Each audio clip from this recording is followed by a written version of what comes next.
Assalamualaikum warahmatullahi wabarakatuh. Saya Hijrana dengan NIM 8595368878, mahasiswi Universitas Terbuka UPDB Majene.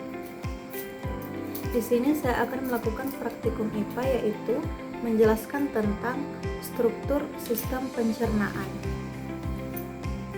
Mengenal apa saja sistem pencernaan manusia dan fungsinya bagi tubuh.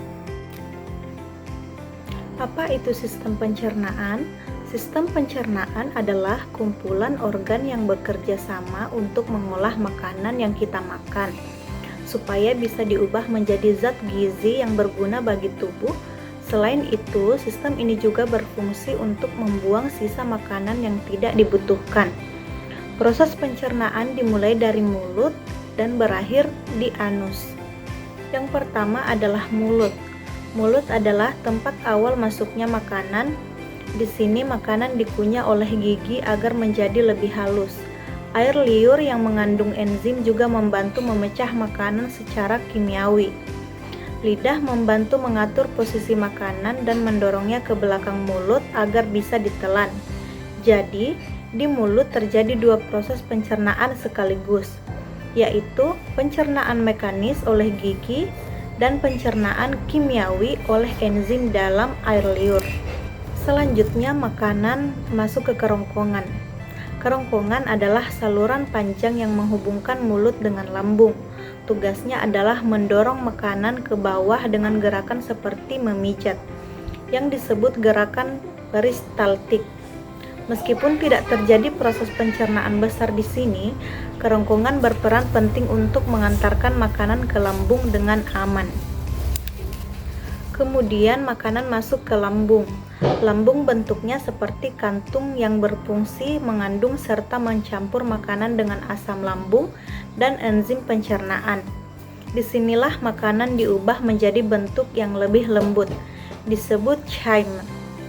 Di bagian atas lambung ada bagian bernama fundus, yang berfungsi menampung udara atau gas yang ikut tertelan. Sedangkan di bagian bawahnya ada pilorus, yang mengatur aliran makanan dari lambung ke usus halus agar tidak terlalu cepat.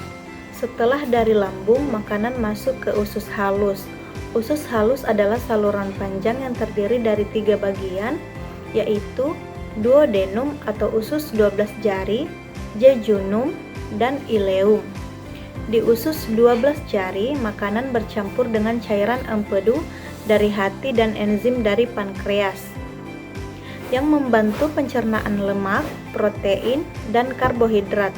Di bagian jejunum dan ileum, nutrisi yang sudah dipecah akan diserap dan dialirkan ke saluran tubuh melalui darah. Jadi, sebagian besar penyerapan gizi terjadi di usus halus. Berikutnya adalah usus besar. Tugas utama usus besar adalah menyerap air dan garam dari sisa makanan yang sudah tidak dibutuhkan tubuh. Bagian utamanya disebut kolon, yang membantu membentuk sisa makanan menjadi feses atau kotoran. Setelah itu, feses disimpan sementara di rektum sebelum akhirnya dikeluarkan lewat anus. Jadi, usus besar berperan penting dalam menjaga keseimbangan air di tubuh dan membuang sisa makanan. Selain organ utama itu, ada juga organ tambahan yang membantu proses pencernaan. Yang pertama adalah hati. Hati berfungsi menghasilkan cairan empedu, yaitu zat yang membantu memecah lemak agar lebih mudah dicerna. Lalu ada kantong empedu, tempat empedu disimpan sebelum digunakan. Ketika kita makan makanan berlemak, empedu ini akan dilepaskan ke usus halus untuk membantu pencernaan. Kemudian ada pankreas yang menghasilkan enzim seperti amilase, lipase, dan protease. Kemudian ada pankreas yang menghasilkan enzim seperti amilase, lipase, dan protease. Enzim-enzim ini membantu memecah karbohidrat, lemak, dan protein. Selain itu, pankreas juga menghasilkan hormon ilusin yang berfungsi mengatur kadar gula dalam darah. Secara keseluruhan, sistem pencernaan manusia bekerja dengan sangat teratur dan saling berhubungan. Makanan yang kita makan tidak langsung diserap oleh tubuh, tetapi harus melalui serangkaian proses mulai dari dikunyah, dicerna, diserap, hingga akhirnya sisa-sisa dikeluarkan. Jadi bisa kita simpulkan bahwa sistem pencernaan adalah sistem penting yang memastikan tubuh mendapatkan energi dan nutrisi dari makanan yang kita konsumsi setiap hari. Tanpa sistem ini, tubuh tidak bisa memperoleh zat-zat penting yang dibutuhkan untuk tubuh dan beraktivitas. Sekian dan terima kasih. Wassalamualaikum warahmatullahi wabarakatuh.